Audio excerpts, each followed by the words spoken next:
ಮಿತ್ರರೇ ನಮಸ್ಕಾರ. ನೀತಿ ಡಿಕೋಡ್ಗೆ ಸ್ವಾಗತ. ನಮ್ಮ ವಿಡಿಯೋ ನೋಡುವ ಹಲವರು ಇನ್ನೂ ಸಬ್ಸ್ಕ್ರೈಬ್ ಮಾಡಿಲ್ಲ.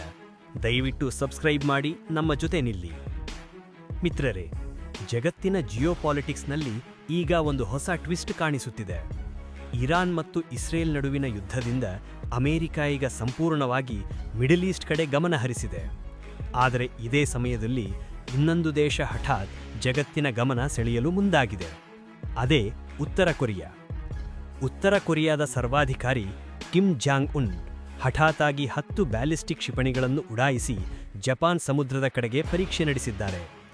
ಈ ಬೆಳವಣಿಗೆಯಿಂದ ಜಪಾನ್ ಮತ್ತು ದಕ್ಷಿಣ ಕೊರಿಯಾದಲ್ಲಿ ತಕ್ಷಣವೇ ರೆಡ್ ಅಲರ್ಟ್ ಘೋಷಿಸಲಾಗಿದೆ. ಜನರ ಮೊಬೈಲ್ ಫೋನುಗಳಿಗೆ ಸರ್ಕಾರದ ತುರ್ತು ಎಚ್ಚರಿಕೆ ಸಂದೇಶಗಳು ಕಳುಹಿಸಲಾಗಿದೆ. ಆದರೆ ಇಲ್ಲಿ ದೊಡ್ಡ ಪ್ರಶ್ನೆ ಏನೆಂದರೆ, ಈ ಕ್ಷಿಪಣಿ ಪರೀಕ್ಷೆ ಈಗಲೇ ಯಾಕೆ? ಇದಕ್ಕೆ ಕಾರಣ ಜಾಗತಿಕ ರಾಜಕೀಯದ ಸಮಯ. ಈಗ ಅಮೆರಿಕ ತನ್ನ ಗಮನದ ದೊಡ್ಡ ಭಾಗವನ್ನು ಮಿಡಲ್ ಈಸ್ಟ್ ಯುದ್ಧದ ಮೇಲೆ ಕೇಂದ್ರೀಕರಿಸಿದೆ. ಅದರ ಪರಿಣಾಮವಾಗಿ ಏಷ್ಯಾದಲ್ಲಿದ್ದ ಕೆಲವು ರಕ್ಷಣಾ ವ್ಯವಸ್ಥೆಗಳನ್ನು ಅಮೆರಿಕ ಬೇರೆ ಕಡೆಗೆ ಸ್ಥಳಾಂತರಿಸುತ್ತಿದೆ. ಕೆಲವು ವರದಿಗಳ ಪ್ರಕಾರ ಅಮೆರಿಕ ತನ್ನ ಅತ್ಯಾಧುನಿಕ ಥ್ಯಾಡ್ ಏರ್ ಡಿಫೆನ್ಸ್ ಸಿಸ್ಟಮ್ನ ದಕ್ಷಿಣ ಕೊರಿಯಾದಿಂದ ತೆಗೆದು ಮಿಡಲ್ ಈಸ್ಟ್ ಕಡೆಗೆ ಸ್ಥಳಾಂತರಿಸುತ್ತಿದೆ. ಥ್ಯಾಡ್ ಅಂದರೆ ಬ್ಯಾಲಿಸ್ಟಿಕ್ ಕ್ಷಿಪಣಿಗಳನ್ನು ಆಕಾಶದಲ್ಲೇ ಹೊಡೆದುರುಳಿಸುವ ಅತ್ಯಂತ ಆಧುನಿಕ ರಕ್ಷಣಾ ವ್ಯವಸ್ಥೆ. ಇದು ದಕ್ಷಿಣ ಕೊರಿಯಾದಲ್ಲಿ ಇದ್ದಾಗ ಉತ್ತರ ಕೊರಿಯಾದ ಕ್ಷಿಪಣಿ ಬೆದರಿಕೆಗೆ ಒಂದು ದೊಡ್ಡ ತಡೆಗೋಡೆಯಾಗಿತ್ತು.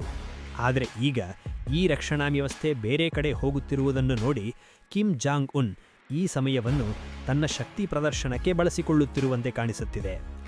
ಇದರ ಪರಿಣಾಮವಾಗಿ ಜಪಾನ್ ಮತ್ತು ದಕ್ಷಿಣ ಕೊರಿಯಾದಲ್ಲಿ ಭಾರೀ ಆತಂಕ ಉಂಟಾಗಿದೆ. ಯಾಕಂದ್ರೆ ಉತ್ತರ ಕೊರಿಯಾದ ಬಳಿ ಈಗಾಗಲೇ ಅಣುಬಾಂಬ್ ಸಾಮರ್ಥ್ಯ ಇದೆ.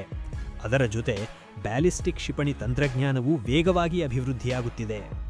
ಈ ನಡುವೆ ಮಿಡಲ್ ಈಸ್ಟ್ ಯುದ್ಧವು ಜಗತ್ತಿನ ಗಮನವನ್ನು ಸೆಳೆಯುತ್ತಿದೆ. ದುಬೈ ಮತ್ತು UAE ಅಂತಹ ನಗರಗಳು ಒಮ್ಮೆ ಸುರಕ್ಷಿತ ಮತ್ತು ಐಶ್ವರ್ಯ ಜೀವನದ ಕೇಂದ್ರಗಳಾಗಿದ್ದವು. ಆದರೆ ಈಗ ಆ ಪ್ರದೇಶದಲ್ಲೂ ಮಿಸೈಲ್ ಮತ್ತು ಡ್ರೋನ್ ದಾಳಿಗಳ ಆತಂಕ ಹೆಚ್ಚಾಗಿದೆ. ಇದರ ಪರಿಣಾಮವಾಗಿ ಜಾಗತಿಕ ರಾಜಕೀಯ ಸಮೀಕರಣಗಳು ವೇಗವಾಗಿ ಬದಲಾಗುತ್ತಿವೆ. ದಕ್ಷಿಣ ಕೊರಿಯಾ ಮತ್ತು ಜಪಾನ್ನಲ್ಲಿ ಈಗ ಒಂದು ಪ್ರಶ್ನೆ ಕೇಳಲಾಗುತ್ತಿದೆ. ಒಂದು ವೇಳೆ ಅಮೆರಿಕ ತನ್ನ ಸಂಪೂರ್ಣ ಗಮನವನ್ನು ಮಿಡಲ್ ಈಸ್ಟ್ ಯುದ್ಧದ ಕಡೆಗೆ ಹರಿಸಿದರೆ ಏಷ್ಯಾದಲ್ಲಿ ಅವರ ಸುರಕ್ಷತೆ ಯಾರು ನೋಡಿಕೊಳ್ಳುತ್ತಾರೆ? ಈ ಪರಿಸ್ಥಿತಿ ಅಮೆರಿಕಕ್ಕೆ ಒಂದು ರೀತಿಯ ತ್ರಿಶಂಕು ಸ್ಥಿತಿ ನಿರ್ಮಾಣವಾಗಿದೆ. ಒಂದು ಕಡೆ ರಷ್ಯಾ ಮತ್ತು ಉಕ್ರೇನ್ ಯುದ್ಧ, ಮತ್ತೊಂದು ಕಡೆ ಮಿಡಲ್ ಈಸ್ಟ್ ಸಂಘರ್ಷ. ಈ ನಡುವೆ ಉತ್ತರ ಕೊರಿಯಾದ ಕ್ಷಿಪಣಿ ಪರೀಕ್ಷೆಗಳು. ಒಂದೇ ಸಮಯದಲ್ಲಿ ಇಷ್ಟೊಂದು ಪ್ರಾದೇಶಿಕ ಸಂಘರ್ಷಗಳನ್ನು ನಿಯಂತ್ರಿಸುವುದು ಯಾವುದೇ ಮಹಾಶಕ್ತಿಗೂ ಕಷ್ಟ. ಇದೇ ಕಾರಣಕ್ಕೆ ಜಾಗತಿಕ ರಾಜಕೀಯ ಈಗ ಅತ್ಯಂತ ಸೂಕ್ಷ್ಮ ಹಂತಕ್ಕೆ ತಲುಪಿದೆ. ಭಾರತವೂ ಕೂಡ ಈ ಬೆಳವಣಿಗೆಗಳನ್ನು ಜಾಗರೂಕತೆಯಿಂದ ಗಮನಿಸುತ್ತಿದೆ. ಏಷ್ಯಾದಲ್ಲಿ ಉಂಟಾಗುವ ಯಾವುದೇ ಅಸ್ಥಿರತೆ ನಮ್ಮ ಆರ್ಥಿಕತೆ ಮತ್ತು ಭದ್ರತೆಯ ಮೇಲೆ ಪರಿಣಾಮ ಬೀರುವ ಸಾಧ್ಯತೆ ಇದೆ. ಮುಂದಿನ ಕೆಲವು ವಾರಗಳು ಜಾಗತಿಕ ರಾಜಕೀಯದ ದೃಷ್ಟಿಯಿಂದ ಅತ್ಯಂತ ನಿರ್ಣಾಯಕವಾಗಬಹುದು.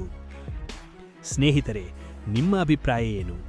ಉತ್ತರ ಕೊರಿಯಾ ಈ ಕ್ಷಿಪಣಿ ಪರೀಕ್ಷೆ ಮೂಲಕ ಕೇವಲ ಅಮೆರಿಕವನ್ನು ಬೆದರಿಸುತ್ತಿದೆಯೇ, ಅಥವಾ ಈ ಪ್ರದೇಶದಲ್ಲಿ ದೊಡ್ಡ ಸಂಘರ್ಷದ ಸೂಚನೆಯೇ ಇದು?